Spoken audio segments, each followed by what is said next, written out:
Hello, अस्सलाम वालेकुम अब्बा जी। वालेकुम सलाम बेटा जी। अब्बा जी मैं खैर खरीयत नाल यूके पहुंच गया वा ते बड़ी अच्छी कंपनी च मैनू जॉब भी मिल गई है। ये तो बहुत जबरदस्त हो गया बेटा जी, फिर तो मुबारक होवे।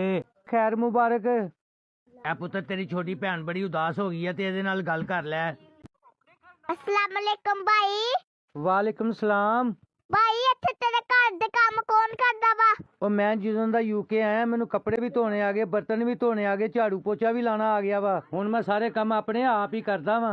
वाह जी वाह, ये ते बड़ा जबरदस्त हो गया वा। फिर ते तेरे वास्ते ऐसी कोई रिश्ता लब के रख दे ताकि तेरा आंदे ही विआह कर दिए।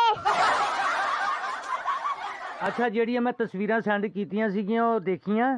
ਤੈਨੂੰ ਤਸਵੀਰਾਂ ਖਿੱਚ ਕੇ ਸੈਂਡ ਕਰਨ ਵਾਸਤੇ ਨਹੀਂ ਭੇਜਿਆ। ਤੂੰ ਨਾ ਹੁਣ ਬਾਬੇ ਕਾਇਦੇ ਆਜ਼ਮ ਦੀਆਂ ਤਸਵੀਰਾਂ ਸਾਨੂੰ ਭੇਜ, ਅਸੀਂ ਤੈਨੂੰ ਸਾਰੇ ਜਹਾਨ ਕੋਲੋਂ ਕਰਜ਼ਾ ਚੁੱਕ ਕੇ ਤੈਨੂੰ ਯੂਕੇ ਭੇਜਿਆ ਵਾ। ਬੰਦੇ ਦਾ ਪੁੱਤ ਬਣ।